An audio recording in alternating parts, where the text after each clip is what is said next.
Vamos a proseguir con el estudio de Hebreos capítulo 10.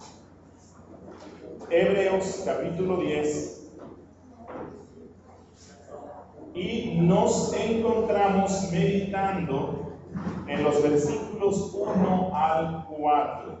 Hebreos capítulo 10, y estamos meditando en el capítulo, desde el versículo 1 hasta el 4. Ya en la clase pasada analizamos el versículo 1 y hoy vamos a finalizar con el versículo 2, el 3 y el 4. El gran tema que estamos viendo en Hebreos capítulo 8 al capítulo 10 es Jesús, mediador de un nuevo pacto. Es el tema que el autor nos viene enseñando, que Jesús es el mediador de un nuevo pacto.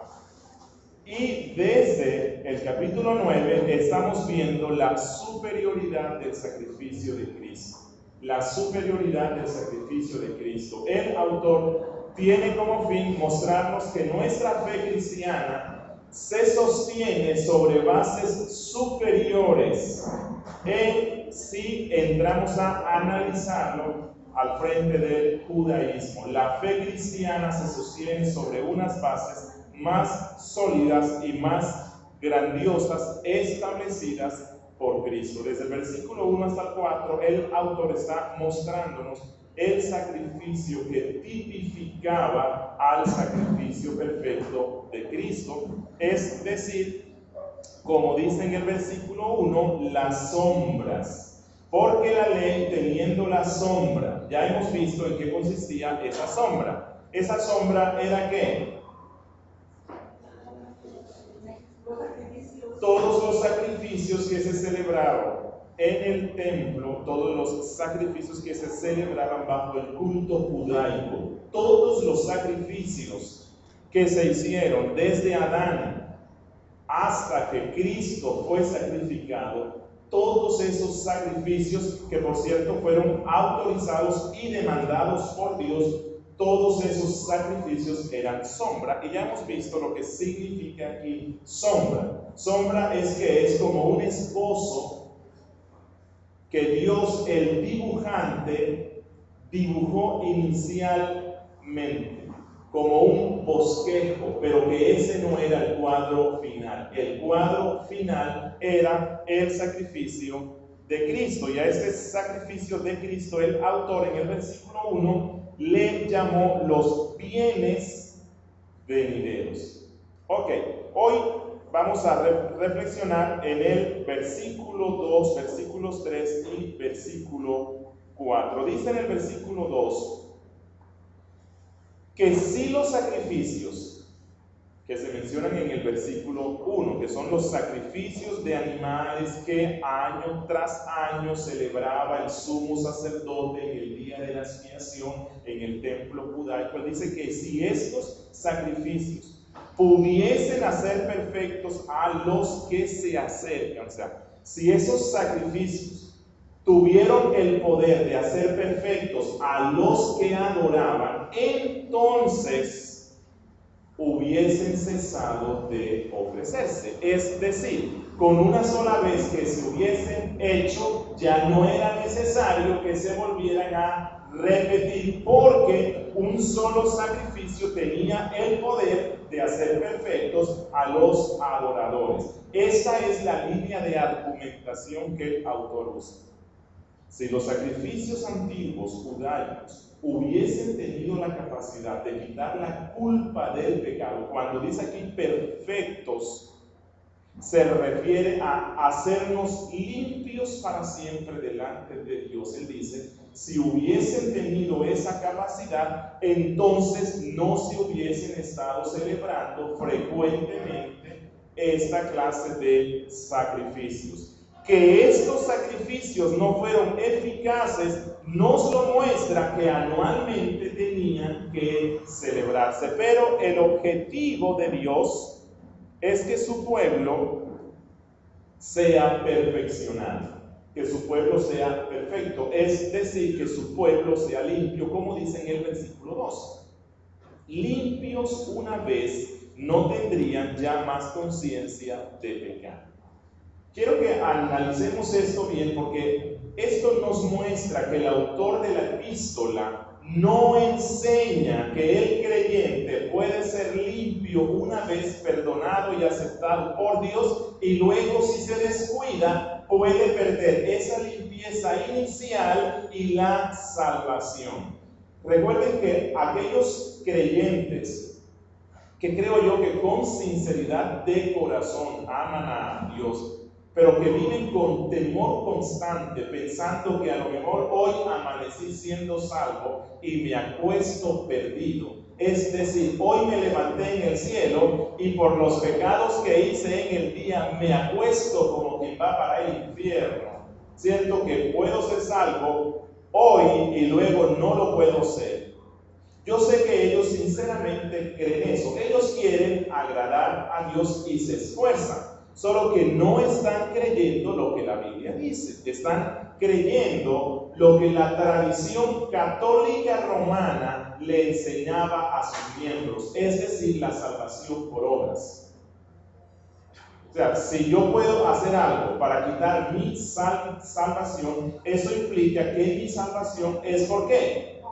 Por obras. Pero ya hemos visto, y creo que todos aquí saben, que el apóstol Pablo enseña que la salvación es por gracia, por medio de la fe, no por obras, para que nadie se gloríe. Así que, por lo general, los que abogan por esa pérdida de la limpieza inicial de la justificación utilizan la carta a los hebreos como argumento, ya que en la carta hay una serie de exhortaciones en las cuales si no se toma en cuenta todo el contexto de la epístola, se llega a la conclusión que el autor está diciendo que un salvo puede dejar de ser salvo si se descuida. Pero que eso no es lo que él enseña, nos lo deja ver este texto. Él dice en el verso 2 que si los sacrificios antiguos hubiesen sido efectivos conforme al plan de Dios, conforme a la redención que Dios quería dar a su pueblo, si hubiesen sido efectivos, entonces hubiesen limpiado de una vez para siempre el pecado de los adoradores, y por lo tanto no se necesitaba más sacrificio. Ahora, aquí habla de la sombra, ¿cierto? La sombra no pudo hacer lo que la realidad sí podría hacer. Así que él lo que está diciendo es, la sombra no pudo, pero la realidad sí. Cristo sí pudo quitar el problema de la culpa del pecado de los adoradores de una vez para siempre. Es decir, que todo aquel que deposita la fe verdadera en Cristo, todo aquel que confía en Jesús como su único Salvador, en el momento en el cual deposita su fe en Cristo, la obra, el resultado del sacrificio de la sangre, de la muerte de Cristo, opera en él la limpieza de la culpa. Dice aquí el autor, una vez para siempre. Limpios una vez, no tienen ya más conciencia de pecado. El judío no podía disfrutar de eso, porque los sacrificios de animales no le podían dar la limpieza en la conciencia en su ser de una vez para siempre, sino que cada año tenían que renovar el sacrificio. Pero el autor está diciéndonos aquí que venida la realidad, también vienen las consecuencias de esa realidad, que son que nuestra conciencia es limpia una vez para siempre.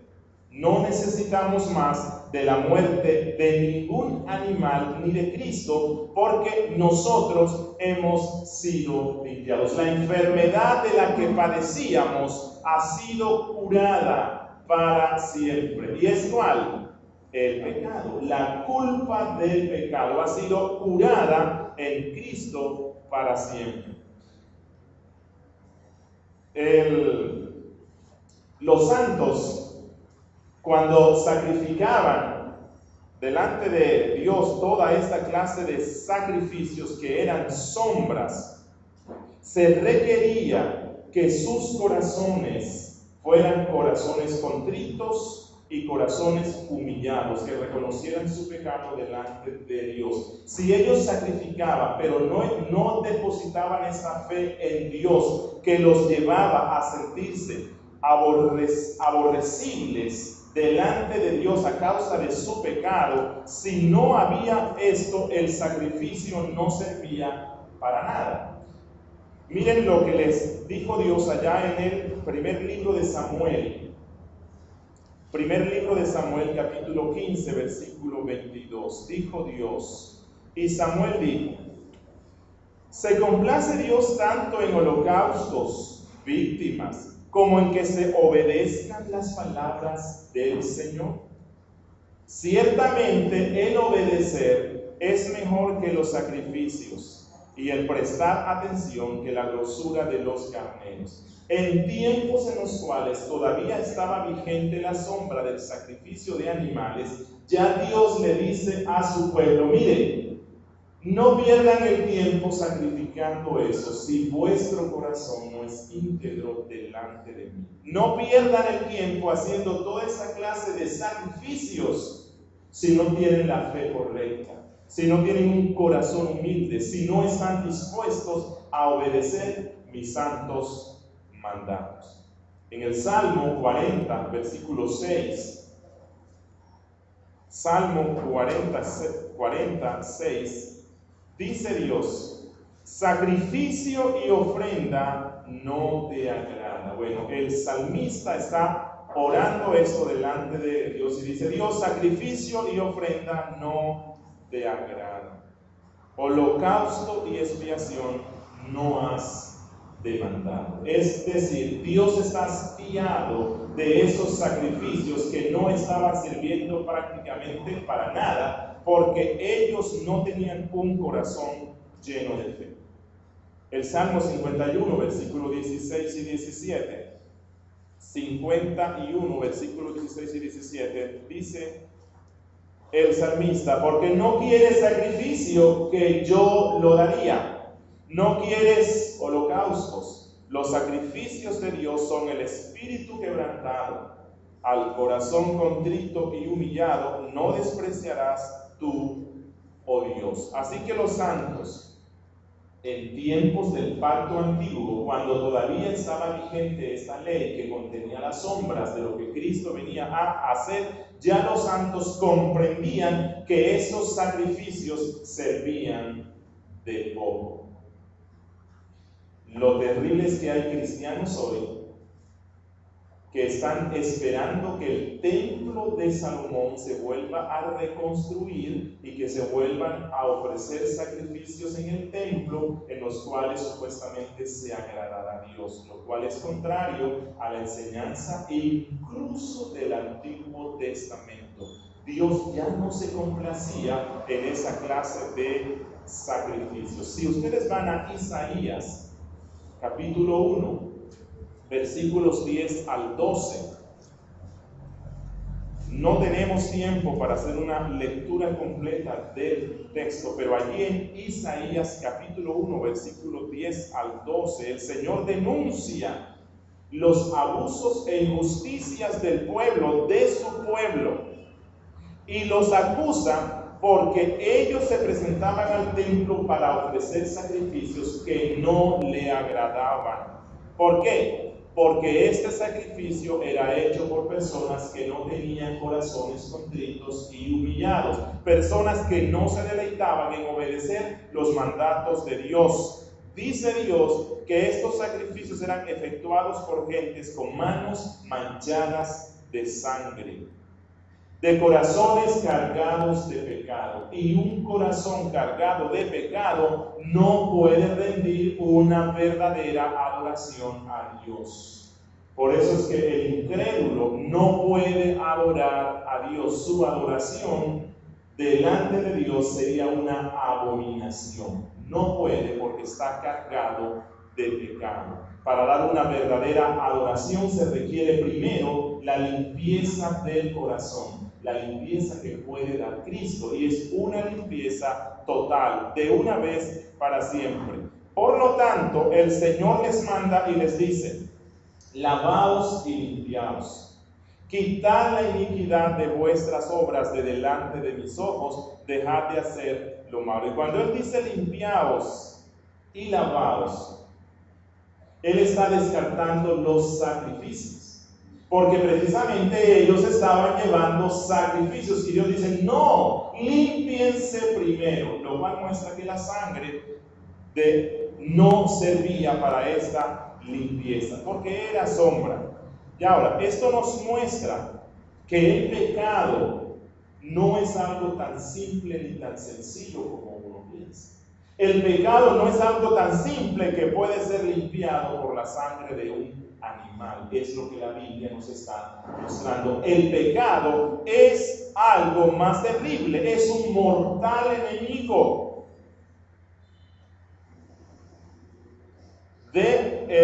Hubo unos escritores cristianos que cuando hablaban del pecado se referían al tal cuando uno hace eso, ellos hablaban de la excesiva pecaminosidad del pecado. La excesiva pecaminosidad del pecado, porque el pecado es algo muy serio. Dios toma el pecado en serio.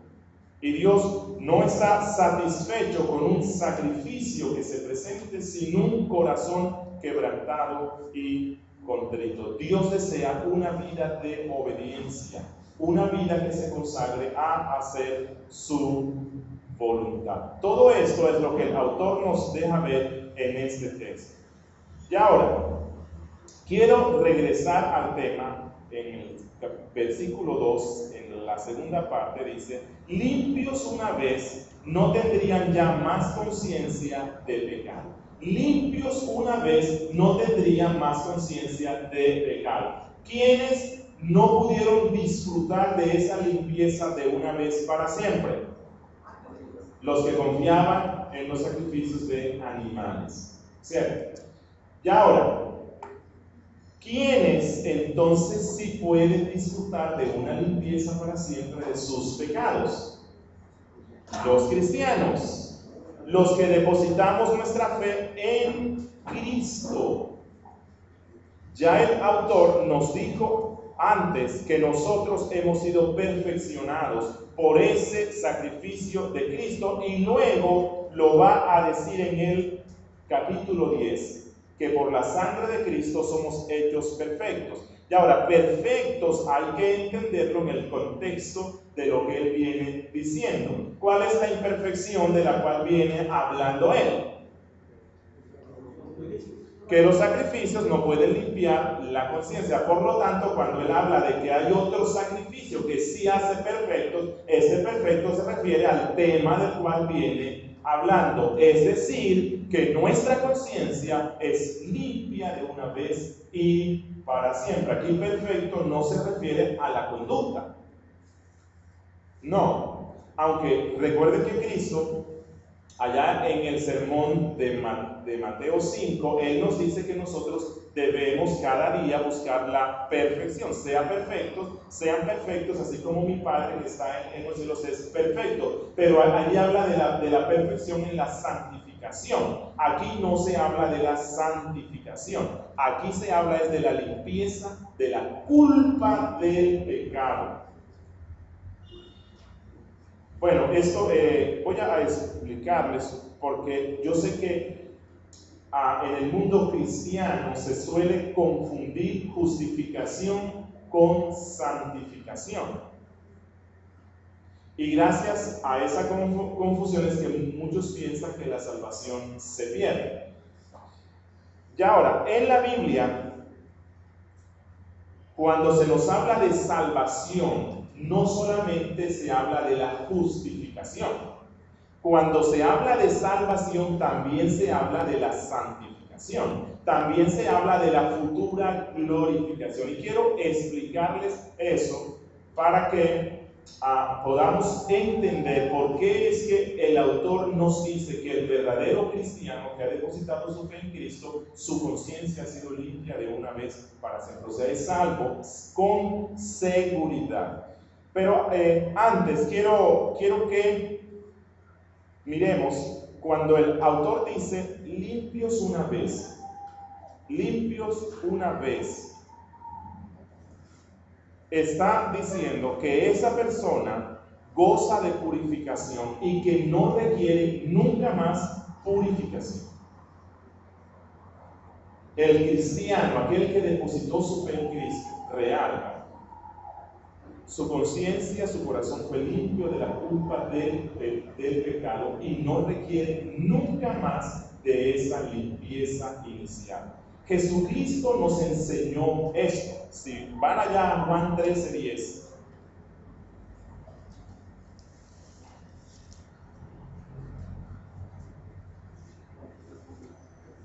¿Qué dice Juan 13:10?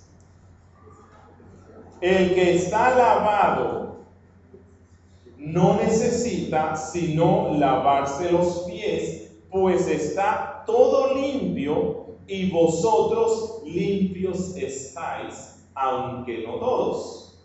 Bueno, que se refiere a la limpieza de la conciencia, es decir, a que Cristo había quitado ya la culpa del pecado, se entiende cuando Él dice, aunque no todos.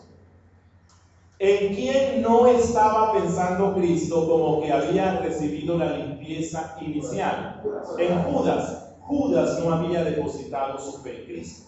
Judas seguía confiando en él mismo y no en Cristo. Por lo tanto, Judas no había sido limpio. El resto sí. Y Cristo dice que aquel que ha sido limpiado inicialmente ya no necesita de una nueva limpieza, sino solamente limpiarse los pies. Ahora, este texto lo podemos relacionar con 1 de Juan, capítulo 1, versículo 9. El lavarse los pies. Cristo dice que aquel que ha sido limpiado inicialmente por su sacrificio no necesita lavarse más, ya está limpio. Pero sí, yo pienso que Cristo aquí se refiere que diariamente debe estar limpiándose los pies. Bueno, esto es lo que luego explica 1 de Juan capítulo 1 versículo 9, donde él dice que si confesamos nuestros pecados, Él es fiel y justo para limpiarnos de nuestra maldad. Hemos sido limpios de una vez para siempre y no requerimos más eso, pero diariamente estamos ensuciando nuestros pies. ¿Con qué? Con los pecados que a diario cometemos. Esos pecados ya no requieren una limpieza inicial porque esa fue hecha una vez para siempre. Es decir, una vez para siempre he sido aceptado por Dios como totalmente limpio. Eso es lo que Cristo está diciendo aquí. El que pone la fe en Cristo fue declarado limpio y justo delante de Dios una vez para siempre y no requiere más de esa limpieza, salvo confesar, obviamente con contrición, con humildad, con una humillación real delante de Dios nuestros pecados, porque allí mismo en la primera carta de Juan capítulo 1, él dice que si alguien dice que no tiene pecado, es mentiroso, porque nosotros a diario estamos pecando contra Dios y necesitamos confesar esos pecados. Y ahora,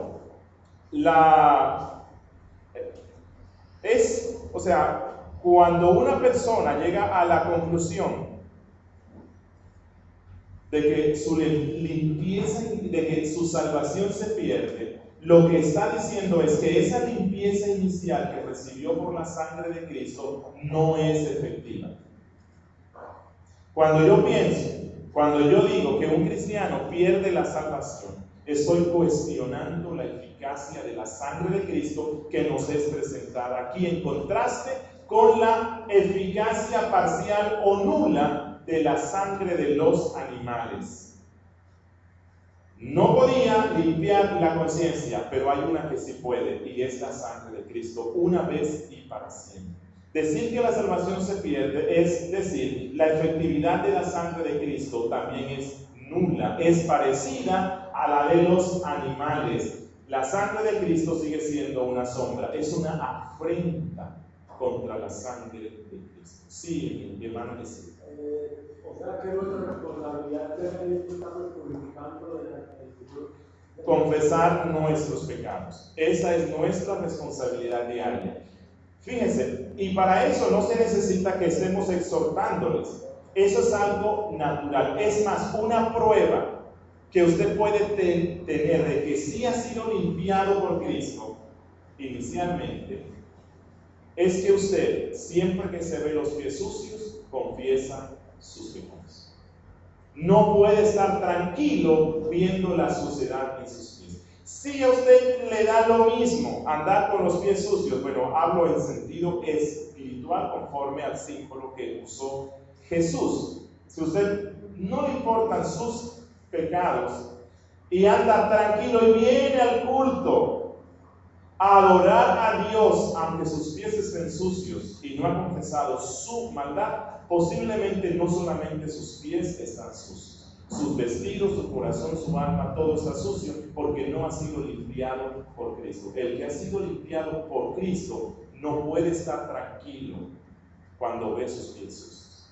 Allá atrás alguien iba a decir así, el hermano Diego. En Isaías 6, 7, Dios le dice al profeta Isaías: si yo te limpiaba, no tienes culpa. Ahora hay cantidad de psicólogos haciendo mucho dinero con la gente incompetente a quien nosotros deberíamos asistir con el maestro de la cruz. Solo Cristo puede limpiar. La cruz, allí es donde se encuentra la única solución efectiva para nuestros problemas emocionales y nuestros problemas de culpa, en la cruz.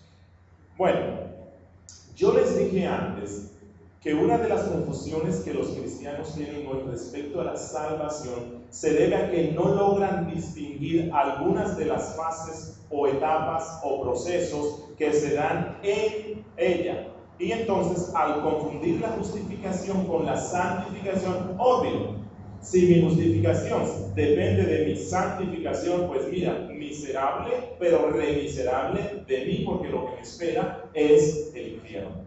Porque por mucho que me esfuerzo en mi santificación, todos los días estoy pecando contra Dios. Todos los días.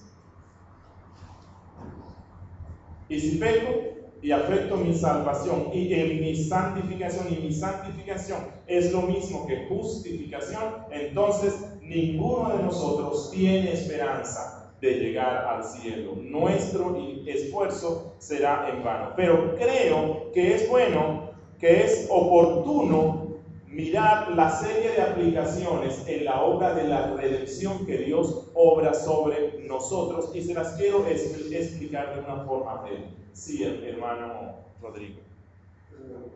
Básicamente está diciendo usted que una mala probabilidad nos lleva a una mala fe.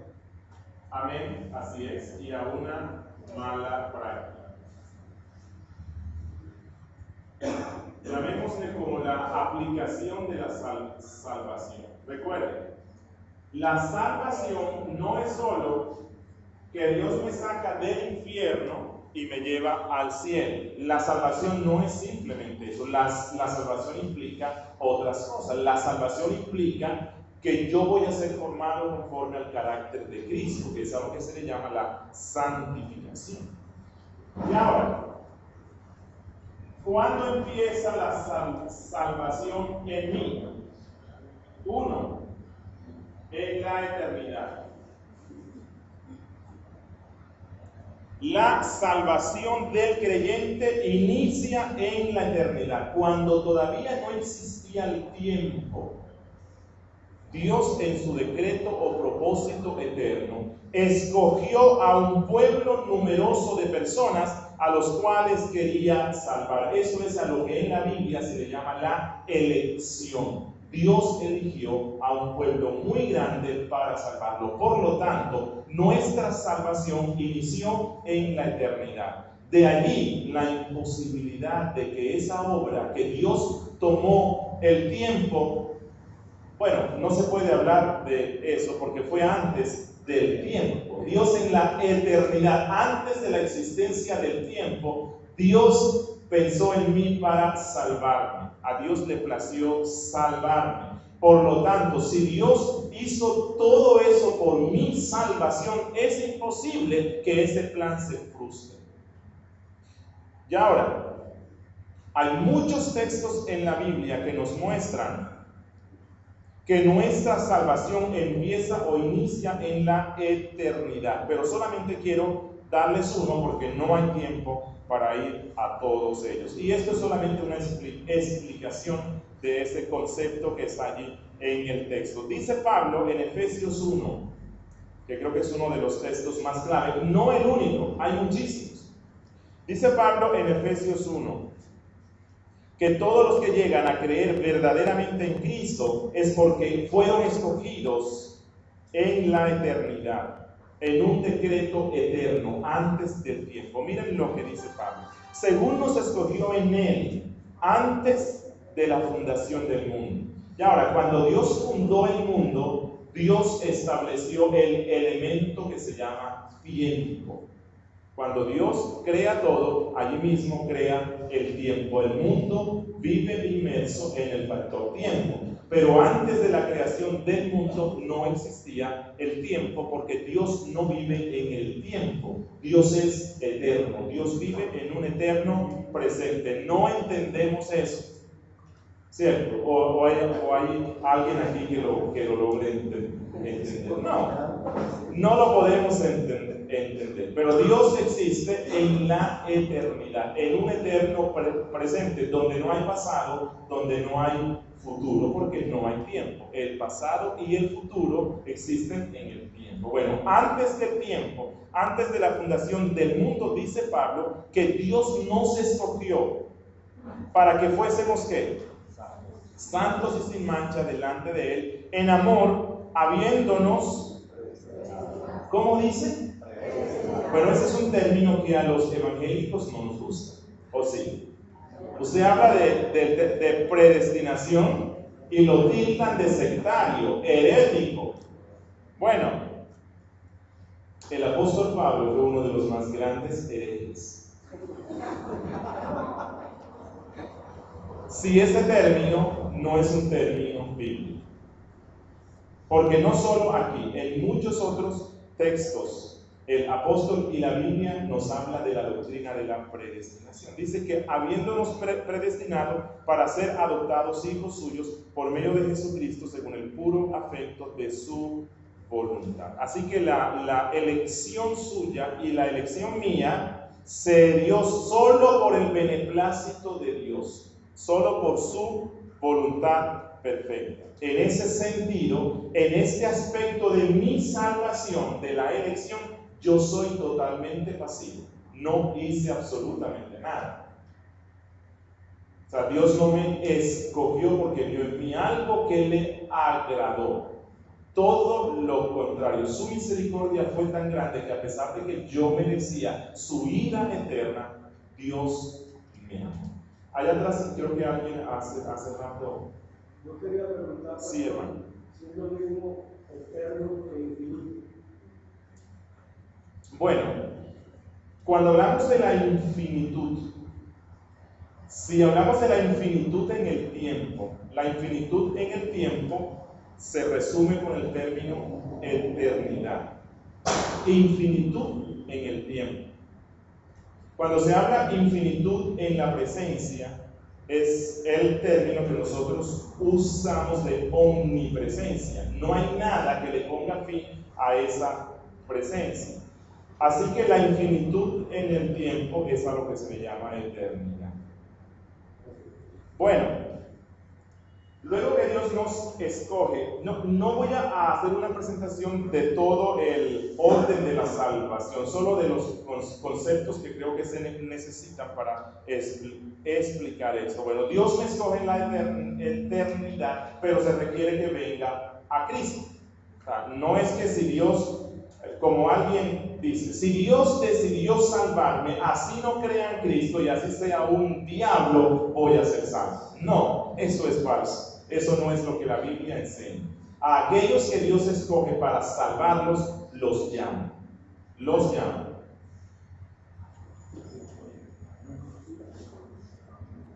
Así que un segundo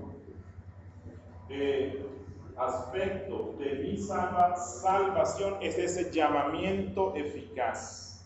Un segundo aspecto en esa aplicación de la obra de redención que hizo Cristo. Por todos los que Cristo murió en la cruz, Dios en su tiempo debido los llama, solamente en el tiempo en el cual Dios ha establecido, y los llama de manera eficaz, de manera irresistible. Escuchas la predicación y te presentan a Cristo y hay algo dentro de ti. No es tu libre albedrío, porque no lo tienes, lo perdiste en Edén. No, es el Espíritu Santo de Dios que está obrando en ti. Todavía la obra completa de la redención no está, pero el Espíritu Santo, como tú eres un escogido, Él obra en tu ser ese deseo de venir a Cristo. Es solamente obra de Dios. Y ahora, esto usualmente se da por medio de la predicación del Evangelio. El apóstol Pablo en Romanos dice que la gente cree, ¿por qué? Dice, ¿cómo van a creer si no hay quien les predique? Así que este venir a Cristo, ese llamamiento eficaz, Dios lo opera usualmente a través de la predicación del Evangelio. Y ahora, cuando nosotros predicamos a un grupo donde hay mucha gente que es incrédula e invitamos a que pongan la fe en Cristo, ese no es el llamamiento eficaz. Ese es el llamamiento general que la iglesia hace a todo el mundo para que vengan a Cristo. Tenemos el deber de llamar a todos los hombres para que vengan al arrepentimiento. Nuestra responsabilidad como cristianos es llamar absolutamente a todos, pero ese no es el llamamiento eficaz. El llamamiento eficaz es una obra especial del Espíritu Santo en el corazón de la persona, pero el Espíritu Santo usa el llamamiento general. Es decir, supongamos que aquí supongamos que aquí hay 10 que todavía no creen en Cristo, y al finalizar el sermón yo hago el llamado para que pongan su fe en Cristo. De esos 10 están recibiendo el llamado, pero no es el llamado eficaz, porque el llamado eficaz no puede ser resistido. El llamado que yo estoy haciendo, puede que los 10 digan, mira, no me convenciste, así que no creo en lo que dices. ¿Cierto? Necesito más tiempo, simplemente no me importa lo que usted diga. Bueno, yo estoy haciendo un llamado general, pero puede que de esos 10 haya uno que el Espíritu Santo ya ha venido trabajando en él, y que ese día, escuchando la predicación, su corazón es llevado a una contrición humilde delante de Dios. Ya no aguanto más y viene a Cristo. Bueno, ese es el llamamiento eficaz, y todos nosotros pasamos por ese llamamiento. El apóstol Pablo, allá en Romanos 8:29, dice, Romanos 8:29, presentándonos este orden de la aplicación de la redención, dice, a los que predestinó, es decir, el primer aspecto de nuestra salvación en la eternidad. A los que predestinó, también ¿qué? Los llamó. Los llamó. Nadie viene a Cristo si no es llamado por Dios. Cristo mismo enseñó esto allá en Juan 6:44. En Juan 6:44, Cristo dice, ninguno puede venir a mí si el Padre que me envió no le trajere, y yo le resucitaré en el día postrero. Así que venir realmente a Cristo es una acción en la cual el Espíritu Santo obra, Dios obra, y en eso también soy pasivo. O sea, es algo que Dios obra en mí. Sí, hermano. No, ese versículo de Juan 6:44, sobre todo en la palabra, si el Padre no lo trajera, parece indicar que en una manera muy humana, es que el hombre hasta quisiera no ser llevado, pero ¿quién puede resistir el llamamiento de Dios? La pregunta es más hacia el punto de ¿será que un hombre puede resistir el llamado de Dios? No puedo. Pero quiero aclarar algo. Si una persona no quiere venir a Cristo, es porque Dios no la está llamando. O sea, nadie, oigan esto, nadie que esté siendo llamado eficazmente por el Espíritu Santo querrá desatender ese llamado. ¿Por qué es lo que el Espíritu Santo hace? El Espíritu Santo nos presenta la belleza de Cristo. La belleza de Cristo nos atrapa, como dice la Biblia, con cuerdas de amor. Es decir, Dios no nos está considerando como simples robots. No. Dios mismo, o sea, Dios no está violentando la razón que ha puesto en nosotros. Dios lo que está haciendo es que esa razón o esa libre capacidad de tomar decisiones buenas que está muerta, Dios la resucita. Dios la resucita en el momento en el cual nos llama, de manera que con esa capacidad restaurada de escoger lo bueno, venimos a Cristo por voluntad propia. O sea, por voluntad propia. Sí, hermano. Pues dos cosas. Primero, por eso no hacemos llamado al frente en la predicación, porque ese llamado eficaz es el que hace el Espíritu Santo en la persona. El llamado general es irresistible, en general. Ese texto dice que con un hábito que los que quieren tampoco pueden. El llamado eficaz es el que es irresistible. Ese sí nadie lo puede resistir. Pero llamando a la parte general, si la gente puede trabajar, es el evangelio y resiste. Es el general, el que va a colocar su palabra. Podemos llamar, pastor, ese llamamiento como gracia irresistible. Sí, en algunos libros de teología se le llama así. O sea, la gracia de Dios cuando quiere salvar a una persona es una gracia irresistible. Pero es irresistible no porque yo esté peleando contra Dios, no, sino porque el Espíritu Santo me da la habilidad para anhelar a Dios, para desearlo. No voy a querer otra cosa sino ir a Cristo. Don Anderson. Lo que yo he dicho se puede aplicar a este texto en el contexto. Sí. Porque muchos son llamados en el momento de edad, más pocos escogidos, pues vemos que hay una conexión. Este parte es lo que yo he dicho. Sí, en general. Bueno, en ese texto, ese está en qué. ¿En qué? Mateo 20. Vamos a ir. Mateo 20:16. Bueno, ya se nos fue el tiempo. Mateo 20:16. Bueno, aquí está hablando del trabajo en el reino, ¿no?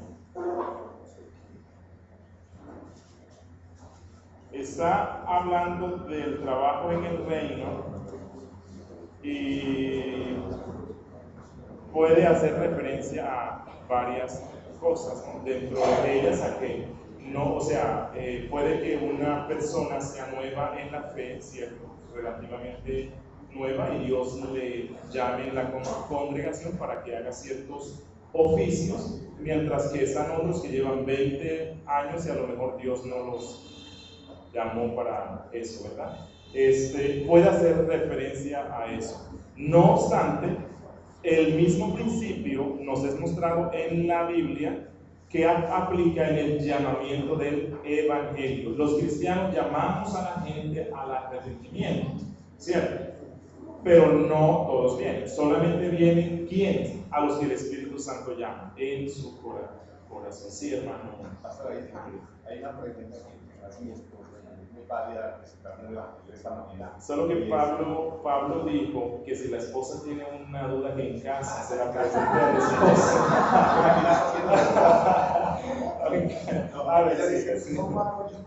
¿Cómo hago yo para saber si Dios me escogió?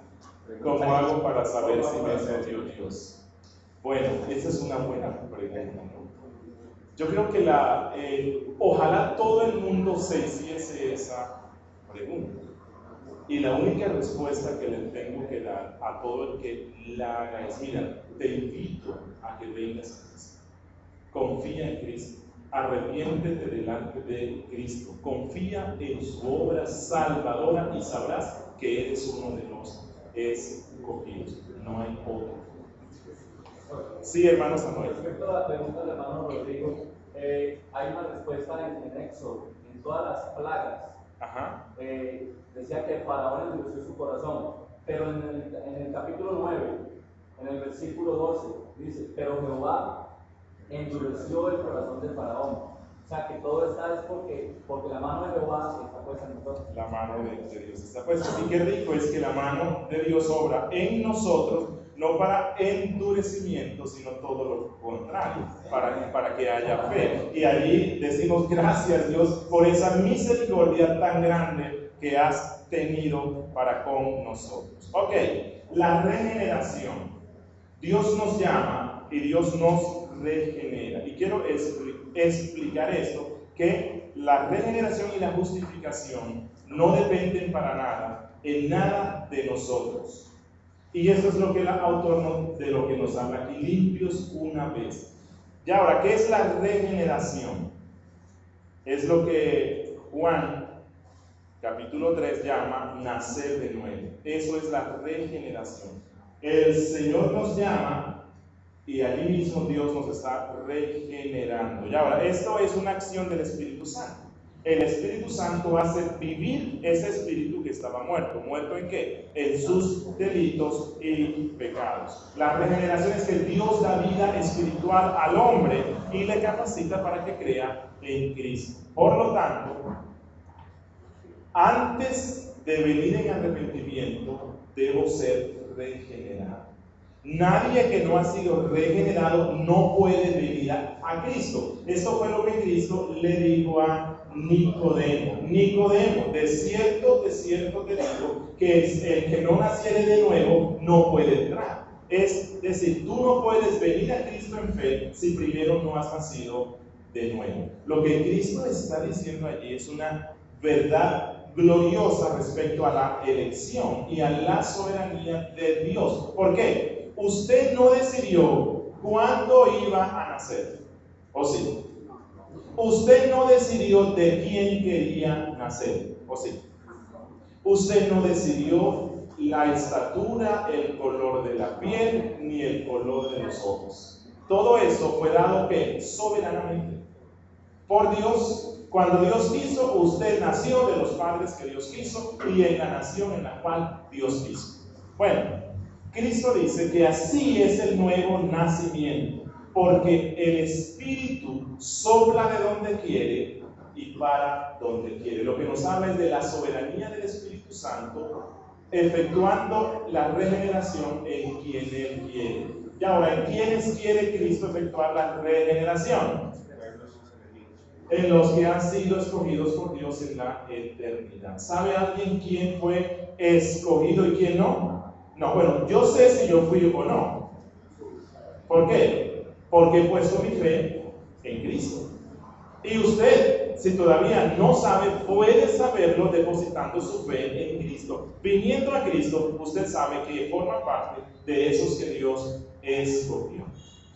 Y ahora, a estos que Dios escoge, entonces Dios les da vida espiritual por el Espíritu Santo. ¿Por qué es necesario que yo sea renacido antes de que realmente venga a Cristo? Porque dice Pablo en Romanos capítulo 3, del verso 10 al 12, que todos nosotros estamos muertos, que no hay justo ni aun uno, que no hay quien busque a Dios.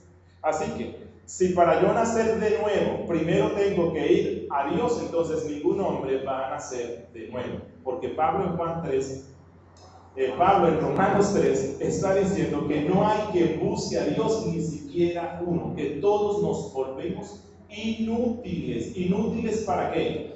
Para venir a Dios. El nuevo nacimiento no depende de mí, es una obra soberana del Espíritu Santo. Y relacionado con la regeneración está la justificación. Obviamente que aquí, en este punto medio, vamos a encontrar el arrepentimiento. Cuando ya se ha dado ese arrepentimiento y este venir a Cristo, este confiar en Cristo, cuando yo digo, no voy a confiar más en mí mismo, sino que me veo totalmente perdido, he desagradado por completo a ese Dios y merezco solo la condenación, y miro a la cruz y digo, confío plenamente en la obra que se hizo en esa cruz, en Cristo Jesús, en ese momento soy justificado.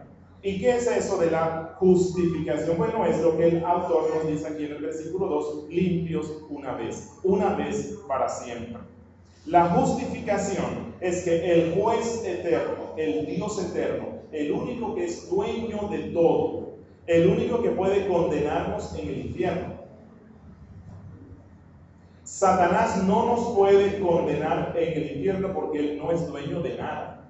El único que nos puede condenar en el infierno es Dios, porque todo el género humano, toda la creación le pertenece a ese Dios. Bueno, ese juez eterno, cuando usted deposita su fe en Cristo, acude en arrepentimiento a Cristo, Él firma un acta allá en su juzgado. Y en esa acta Él dice, a partir de la fecha, y recuerden que Dios está en la eternidad, ¿no? Así que eso implica que va a ser para siempre.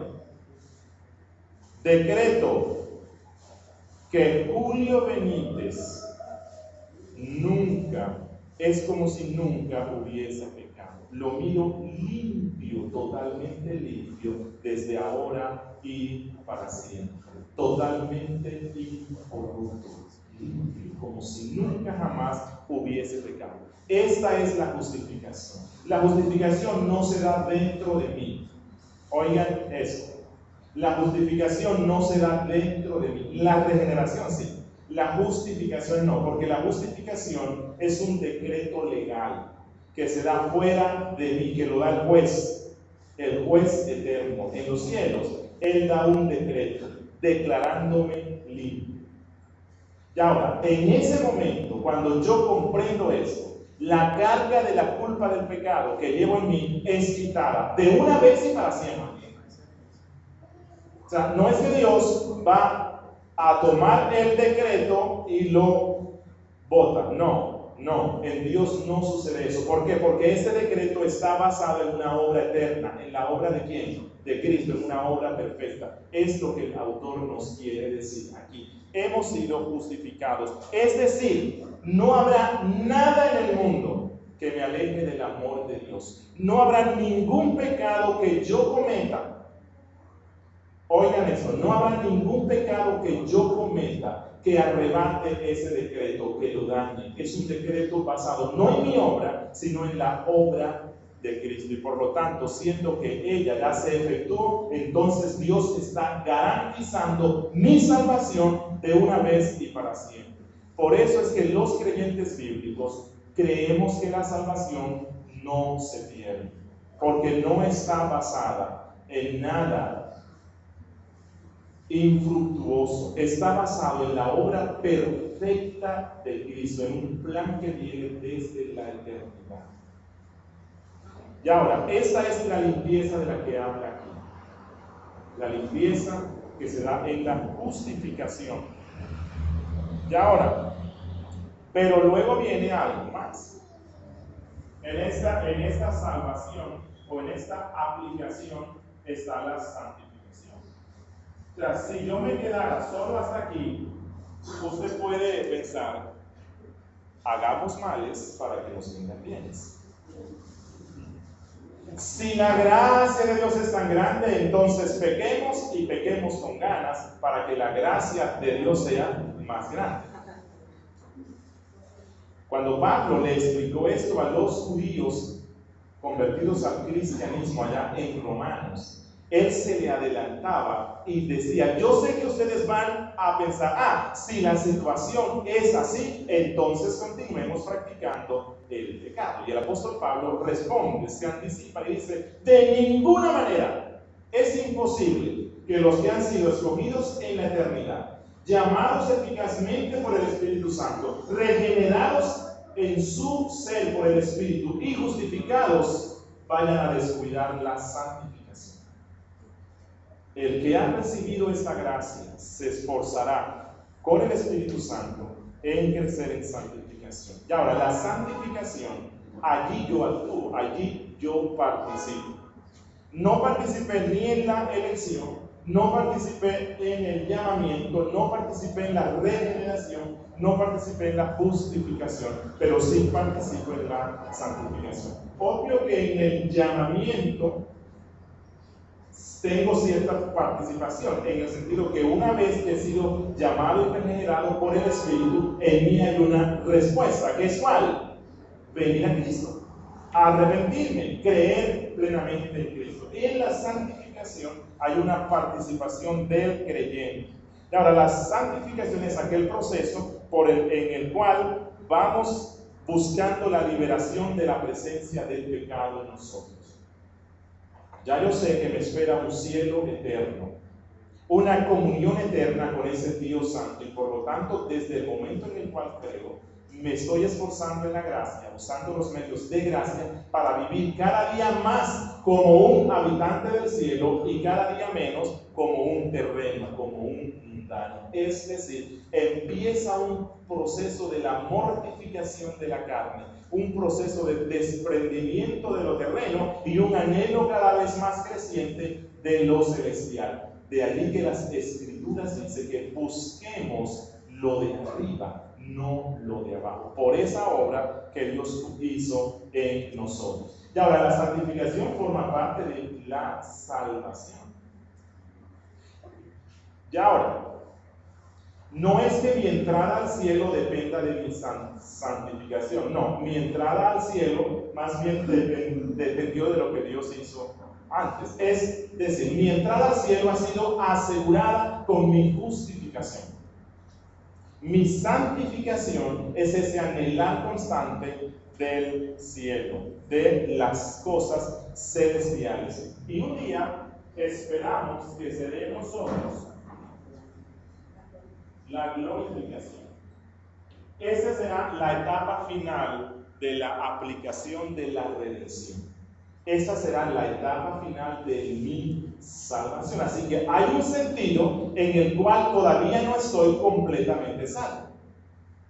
Pero entendiendo salvación en todo esto que les he dicho. O sea, hay gente que piensa que la salvación es simplemente no ir al infierno e ir al cielo. No, la salvación es que yo pueda ser hecho conforme a la imagen de Cristo. Y eso todavía no se ha completado. Eso se completará en la glorificación. Anhelamos que llegue ese momento de nuestra glorificación donde vamos a reflejar de manera plena la gloria de Cristo en nosotros. Y en ese sentido nosotros trabajamos diariamente en nuestra salvación. Temblamos y cuidamos nuestra salvación. Y ahora, ¿a qué aspecto de la salvación se refiere la Escritura cuando habla así? A nuestra santificación.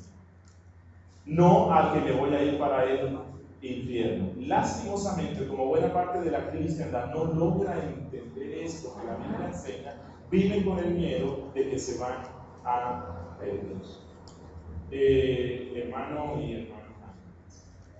¿En qué momento, si se puede hablar en este término, se puede dar la dotación del Espíritu Santo al creyente en la santificación o de la santificación? Dios nos da el Espíritu Santo en el momento de nuestra regeneración. Entonces, en ese mismo momento recibimos la fe. El Espíritu Santo viene con el combo completo. es parcial. Sí, no es parcial como algunos piensan, no. El Espíritu Santo viene con todo. Viene con la fe que me salva, ¿no? Con esa fe que luego voy a expresar. Viene con el arrepentimiento. Recuerden que el arrepentimiento es un don de Dios. El Espíritu Santo viene con su presencia que me capacita para servir luego en ese cuerpo de creyentes del cual voy a formar parte. El Espíritu Santo me bautiza al cuerpo de Cristo. Me bautiza al cuerpo de Cristo. Allí se da todo. Y luego, obviamente, por medio de los medios de gracia, de la lectura, de la comunión con los santos, de la oración, voy a ser lleno constantemente del Espíritu Santo. Hermano Jaime y luego hermano Yesenia. Gracias, hermano. Tres puntos.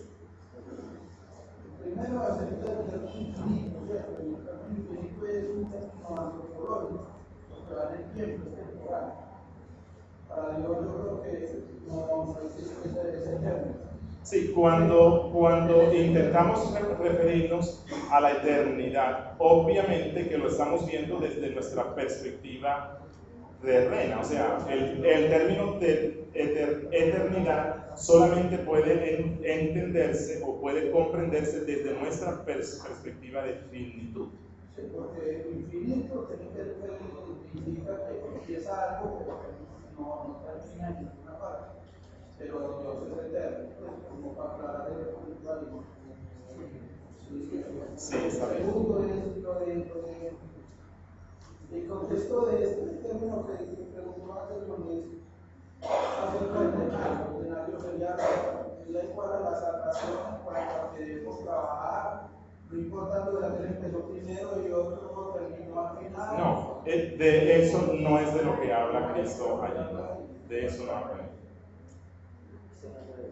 Bueno, y en cuanto a la parte de saber si el cristiano, o sea, una persona es salva o no, la palabra dice que el árbol bueno da buenos frutos y el árbol malo, pues obviamente.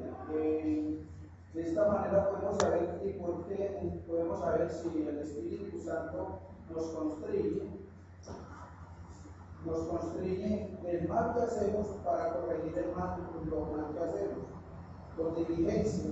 Esto es como en términos el arrepentimiento en la parte espiritual y en la parte de obra es el resarcimiento. O sea, cuando tú te arrepientes porque el Espíritu te constriñe de que hiciste mal, ¿cierto? Ahí es donde tú puedes empezar a pensar de que eres salvo. Ahora, el procedimiento del buen fruto es que tú debes, si hiciste algo mal, debes resarcir ese mal que hiciste. ¿Por qué? Porque es la obra con lo espiritual, con lo material que debes hacer. De esa forma, yo creo que uno sabe si es salvo o no es salvo. Porque si haces mal, te arrepientes y nunca resarces, yo creo que no estás obrando conforme a la palabra. Gracias. Aunque mi salvación no depende del resarcir los males que hice, sino solamente de confiar en Cristo, no obstante, el verdadero arrepentimiento siempre va acompañado de ese deseo de remediar eso, ¿no? Cuando Juan, el primo de Jesús, empezó su predicación, él dijo, hacer frutos dignos de arrepentimiento. Así que el principal fruto que produce a alguien que ha sido salvo es el arrepentimiento. Sí, yo lo digo claro, es porque ese es un error que en los evangélicos pues está. ¿Por qué? Porque, hombre, yo me arrepiento, voy al Señor, me arrodillo y perdóname, Señor, ya. Pero ¿qué pasó con el hermano? ¿Qué pasó con la persona? ¿Qué pasó a quien le hice el mal? Le resarcí eso, fui donde él, le pedí perdón y si le debo algo, como dijo Saqueo, que si le debo algo, se lo pagaré. Eso es lo que, para quitar con ese error, porque en el pueblo cristiano existe eso, y lastimosamente nosotros nos arrepentimos delante de Dios, quizás confesamos delante de la congregación, pero no resarcimos eso. Entonces, donde queda el fruto de verdadero arrepentimiento, como dice Santiago. Sí, ¿Qué hacemos? La fe sin obras es muerta, aunque lo que dice sí, no es Sí, que y- porque ensalzamos ya maternamos, no, es fruto. Y en este caso, el arrepentimiento sería como un sacrificio en el Antiguo Testamento. Recuerden que Dios rechazó los sacrificios porque no iban acompañados de un corazón lleno de fe, de contrición y humillación. Así que muchas veces los cristianos podemos ver el arrepentimiento como un sacrificio para que Dios me perdone. Y no es esta vez. Sí. Pastor, yo tengo entendido que el arrepentimiento también llega con el Espíritu Santo. Si es un fruto de eso. No, que llega con el Espíritu Santo y no es una obra de nosotros. No es nuestra, es un don de Dios. También nos da Dios para salvación. O sea, ahí sería prácticamente en el instante que se da la regeneración y la justificación, la santificación y todo, pues, todo esto también está ahí en el arrepentimiento, porque ahorita como que usted decía que después de que nosotros no somos regenerados, después nosotros nos arrepentimos. Pero, sí, aunque quiero aclarar algo, cuando digo después, no lo estoy poniendo como un orden sí, no es en el tiempo, sino en la aplicación de la obra de redención. Obviamente, antes del arrepentimiento debe estar la regeneración, pero no quiere decir que hoy a las 10 fui regenerado y a las 11 voy a arrepentirme. No, todo viene allí envuelto, o sea, todo está allí. pero no es una obra del hombre. Para nada. Cuando los apóstoles se enteraron que los gentiles habían llegado a Cristo, ellos dicen, con que Dios también ha dado arrepentimiento a los gentiles, así que el arrepentimiento es un don que viene incorporado en todo ese combo, que sin mirarlo como en un orden de que a las 10 pasa esto y a las 11 esto, pero en ese orden de la aplicación de la redención, para que haya arrepentimiento, primero tiene que el Espíritu Santo regenerar. Pero eso, si lo vemos en el tiempo, se da todo allí. Ok, bueno, creo que se nos fue el tiempo y quiero hacer una aplicación. Ya se nos hizo bien tarde. Apreciados que están aquí hoy, ¿cuánta diferencia hay entre las celebraciones mosaicas y las cristianas? Hay una diferencia abismal. Anualmente los creyentes judíos recordaban sus pecados en el día de la expiación y esto se debía hacer con contrición y dolor. El pueblo de Dios cargaba siempre con la culpa del pecado de sus conciencias y trataban de encontrar alivio derramando la sangre de un animal que no podía ofrecer verdadera limpieza interna, sino simplemente una limpieza ceremonial. Y ahora, hoy día los creyentes celebramos la cena del Señor, pero esta difiere mucho del día de la expiación, porque en el día de la expiación, como el autor dijo en el versículo 3, que no lo hemos analizado bien, dice, pero que estos sacrificios anuales lo que están haciendo es que las personas hacen memoria de sus pecados. Bueno, cuando nosotros celebramos la Santa Cena, no hacemos memoria de nuestros pecados, porque nuestros pecados fueron limpios una vez para siempre en la cruz. Ya lo que hay es un inmenso gozo, porque el verdadero Cordero de Dios fue sacrificado y llevó sobre su cuerpo nuestro pecado. La Santa Cena no es un momento de tristeza en el cual lloramos recordando la muerte del Señor, sino que es un momento de profundo gozo en el cual, dice Jesús, anunciamos su muerte. Él no dijo recuerdan mi muerte, sino anuncian mi muerte redentora que quita el pecado de la conciencia y nos libra de la condenación. Aunque cuando celebramos la Santa Cena podemos mirar a Jesús crucificado a causa de nuestra maldad, el objetivo de la cena no es recordar la muerte, sino recordar a aquel que vive para siempre. a aquel que resucitó, a aquel que vendrá por nosotros.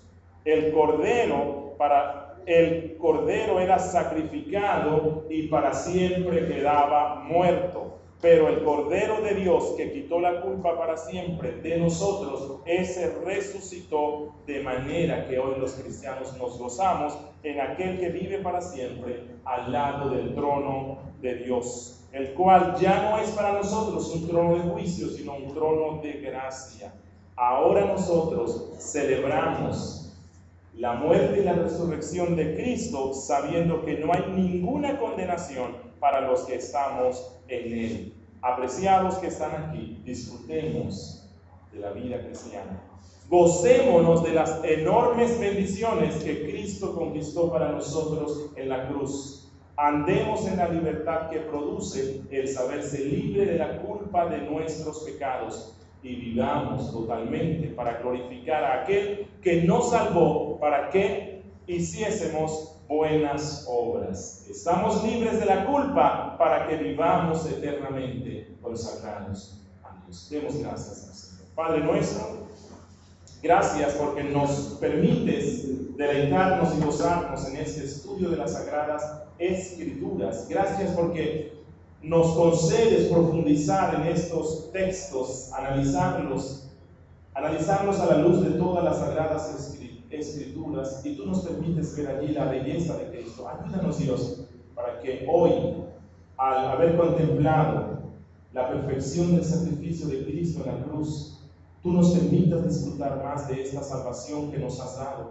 nos permitas disfrutar de esa justificación gloriosa por medio de la cual has limpiado la culpa de nuestro pecado y nuestras conciencias han sido limpias. Ayúdanos, Dios, para que trabajemos con gozo en nuestra santificación, para que cada día seamos personas que te amemos a ti y que amemos al resto, Señor, con ese amor profundo que procede de saber que merecíamos la muerte y tú nos diste la vida a través de la muerte de Cristo.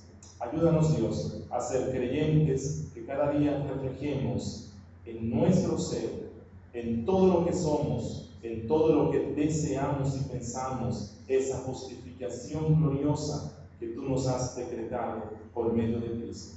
En el nombre de Jesús.